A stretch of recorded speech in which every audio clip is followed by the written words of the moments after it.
aquí estamos nuevamente, 678. Teníamos a Frasquino que nos estaba diciendo algo cuando llamamos del corte. No, era sobre eso que estábamos hablando y el tema de la concentración. Y fíjense que hubo una noticia de La Nación que decía: las empresas están dispuestas a perder parte de la rentabilidad para entrar a precios cuidados. Digo, para demostrar el éxito de la política de precios cuidados. Pero ¿qué es lo más exitoso de la política de precios cuidados?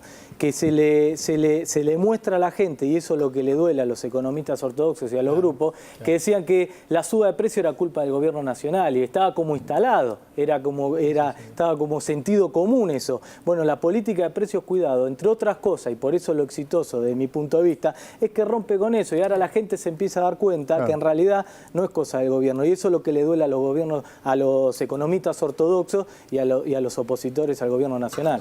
¿Cintia? Sí, relacionando lo que se dijo esta noche, lo que decía el ministro Randazzo y Santiago, estaba pensando en esta cuestión del poder, de la intervención del Estado, la plata que pone el Estado, la plata que gasta el Estado, cómo el Estado regula los precios cuidados, y le quería preguntar sobre algo que tuvo poca repercusión en los medios dominantes, que tiene que ver con la tapa de Página 12 de hoy, una investigación de Sebastián Premisi, nuestro compañero, ha venido muchas veces aquí, porque revela una denuncia penal por defraudación al fisco contra el titular, el presidente de la Sociedad Rural, Echevere, Luis Miguel, no me salía el nombre, Luis Miguel Echevere.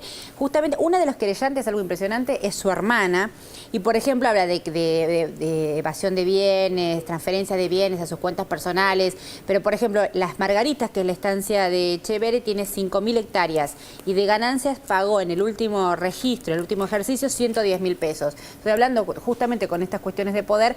¿Cuál es la mirada sobre ¿Qué mal le fue? Sí, claro, dio casi pérdidas. 103.000. 103.000. Sí, exacto. Un ataque de nervios. No. 3.000 cabezas de ganado. Bueno, y le quería preguntar su percepción, Randazzo, justamente hablando de esto, la cuestión del poder, la cuestión del discurso, el control del Estado de precios cuidados sobre el gasto público y la evasión o la defraudación al fisco. Y es todo parte de lo mismo. Por un lado, la visión que tienen sobre el Estado, ¿no? Y de los gobiernos que circunstancialmente administran el Estado. Con respecto al tema del cumplimiento de las obligaciones fiscales, pareciera ser que hay un gran sector que, diríamos, cree que hay un Estado opresor que en realidad actúa sobre sus libertades particulares, individuales, por encima de un interés general, que son los recursos que recauda un Estado para prestar servicios esenciales a gran parte de la población. Este es el mismo sector, de estos sectores que no pagan impuestos, que evaden impuestos, son por ejemplo los que reclaman más seguridad en una sociedad absolutamente con exclusión, con desigualdad, como si eso fuera ajeno, reclaman una fuerza de seguridad que en realidad cobre buenos salarios, reclaman mejor justicia, y cuando tienen que cumplir mínimamente con una obligación, como cumplen todos, ni siquiera pagan lo que corresponde. Es absolutamente parte de lo mismo, de la falta de solidaridad, de la falta de responsabilidad que deben tener frente a una sociedad, y parte de la impunidad, que saben que en realidad finalmente no pasa nada, porque frente a esto seguramente dirá, bueno, ¿para qué voy a pagar? ¿Para que se lo roben los que administran el gobierno? Es increíble, pero funciona así. ¿Qué dice, Moca? No, completamente de acuerdo. A mí me parece que lo que yo querría es subrayar la última parte de lo que dijo el ministro en el bloque anterior, porque cada vez más uno tiene la sensación de que cualquier cosa de la que estemos hablando siempre se puede explicar si somos conscientes de que hay una lucha por el poder. Que no es una lucha solamente electoral o que no se trata solamente de tal partido, de tal candidato, sino que se trata, como también lo explicó bien el ministro, de una Argentina que le hace frente, de un Estado argentino que le hace frente a las corporaciones y de una sociedad argentina que creo que pocas veces hemos aprendido tanto de política todos, porque la política dejó de ser una especie de cenáculo privado que le interesaba a un pedazo de la sociedad para estar... Este asunto de la supuesta crispación, ¿qué es lo que pasa? Que mucha gente que no veía cosas hoy las ve. Muchas cosas que estaban ocultas, que estaban disfrazadas, que todo este desarrollo de la...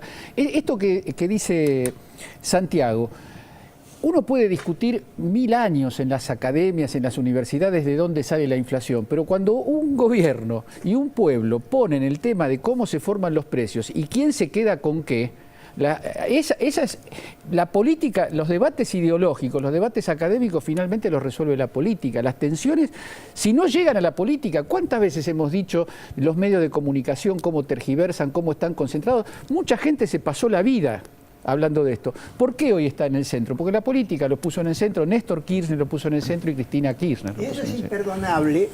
es imperdonable desde ese sector.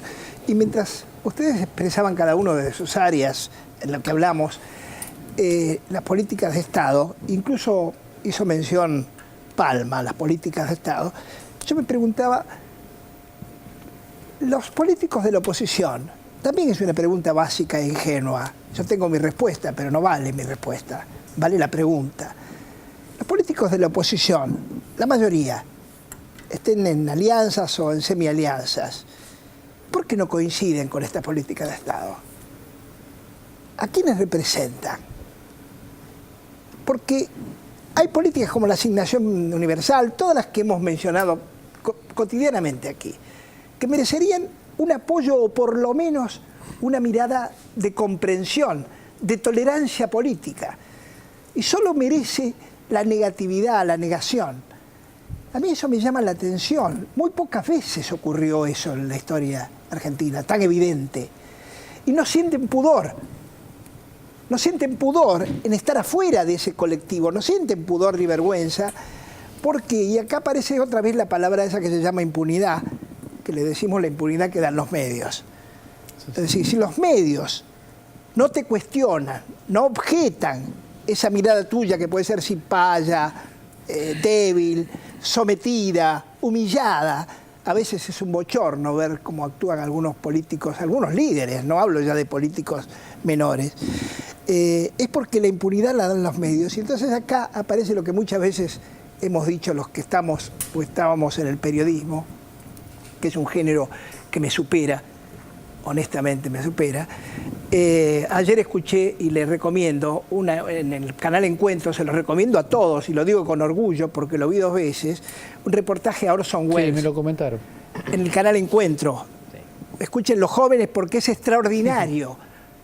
Si confían en alguien con canas, que ha escuchado muchas entrevistas a gente de talento. Extraordinario, lo vi 2 veces. En el año 60, Orson Welles, ¿saben quién es? Un genio del cine, del teatro, de la literatura. Bueno, en un momento dado dice, me acordé de Moca. Dice Orson Welles dijo eso. No, Víctor Hugo yo. también. Esa es una reflexión interna que salió como si fuera externa.